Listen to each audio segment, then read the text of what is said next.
Assalamualaikum warahmatullahi wabarakatuh. Selamat pagi, selamat siang, selamat malam, Bapak Ibu dosen Departemen Kesehatan Lingkungan.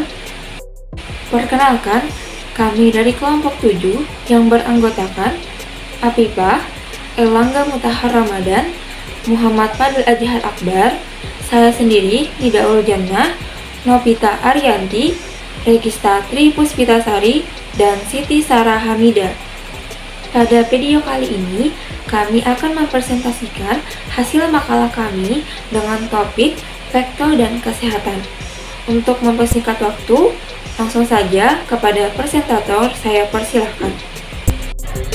Adapun latar belakang dari makalah ini adalah kesehatan merupakan suatu hal penting yang harus dimiliki oleh setiap manusia.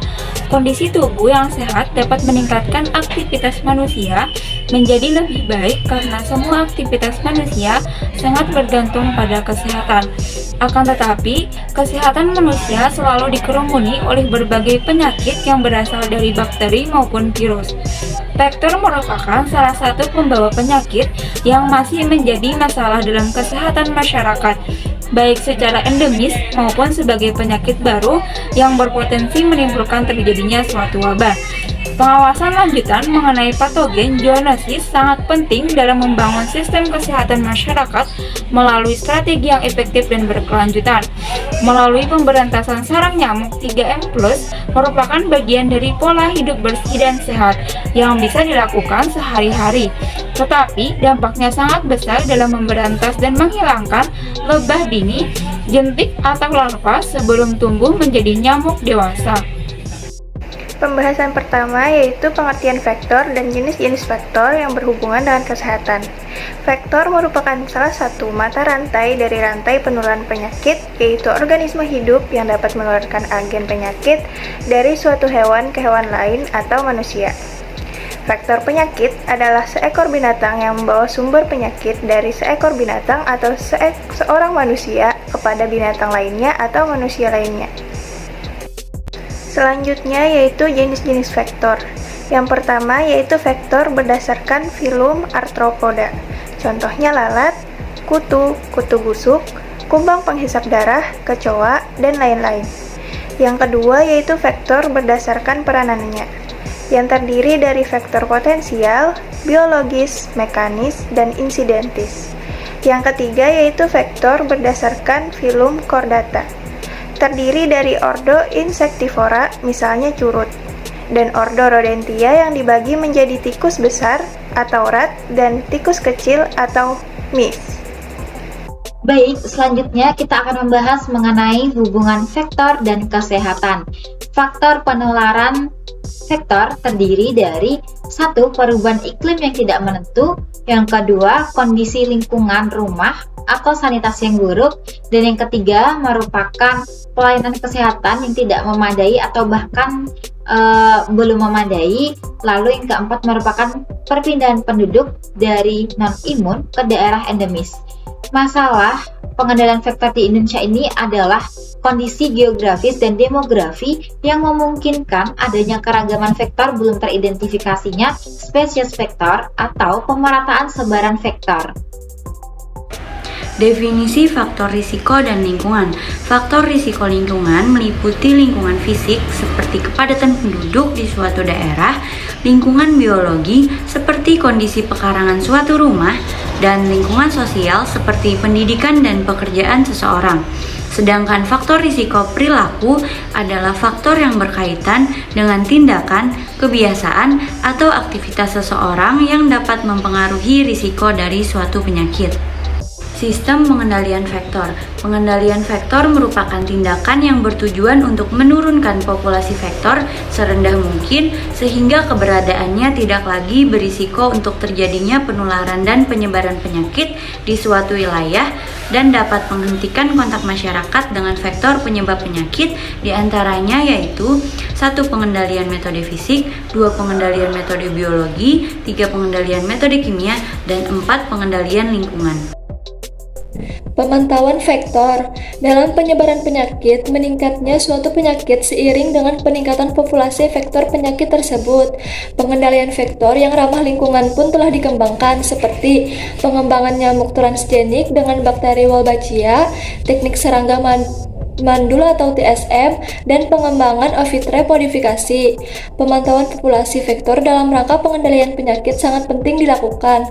Namun, pengendalian ini masih tahap uji coba di lapangan untuk melihat efektivitasnya dalam pengendalian vektor. Pencegahan vektor dari aspek kesehatan lingkungan dan perilaku masyarakat.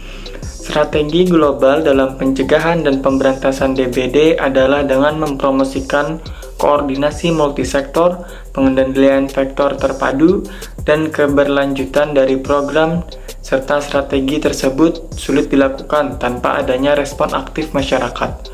Respon aktif masyarakat sebagai bagian partisipasi amat dibutuhkan dalam keberlangsungan upaya pengendalian DBD dengan menjaga lingkungan bersih, mengurangi densitas vektor, melakukan program pemberantasan sarang nyamuk. Hal tersebut tidak akan terjadi tanpa kesadaran, perubahan perilaku, dan praktik upaya mencari pertolongan kesehatan di masyarakat.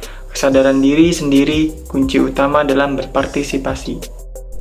Analisis kasusnya, dengue merupakan penyakit menular yang sangat endemik di negara-negara tropis dan menjadi beban global.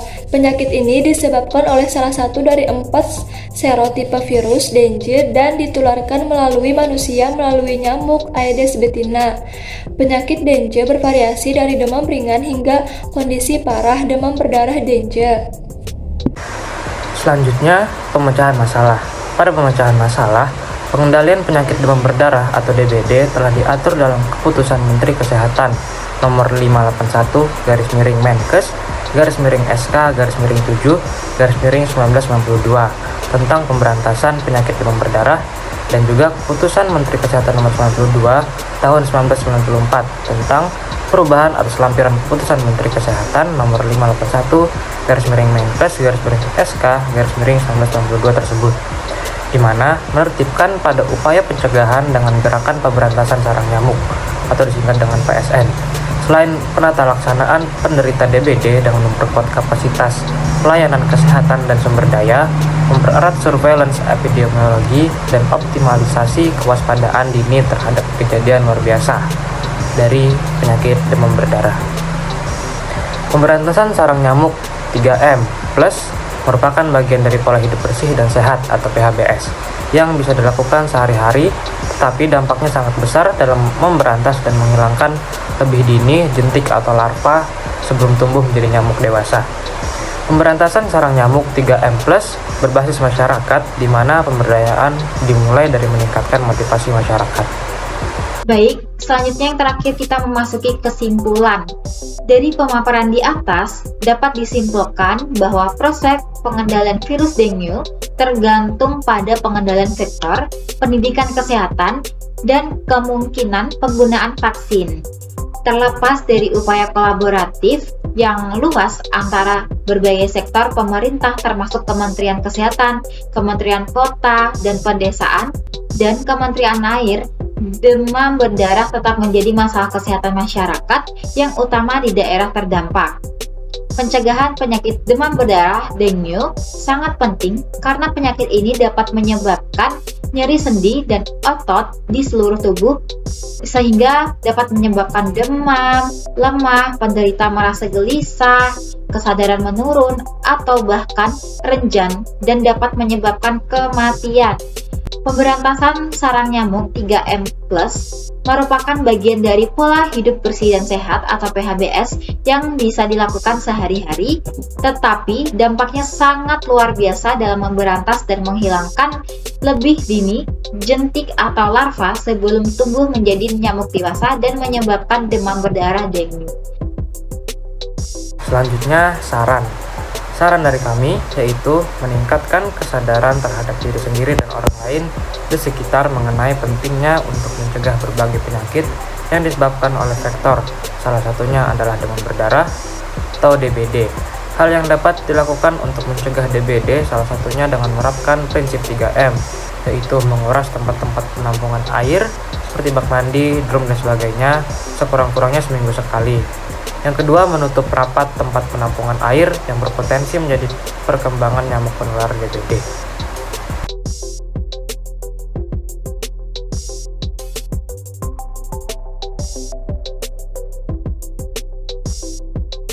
Terima kasih kepada presentator karena telah mempresentasikan dengan sangat baik.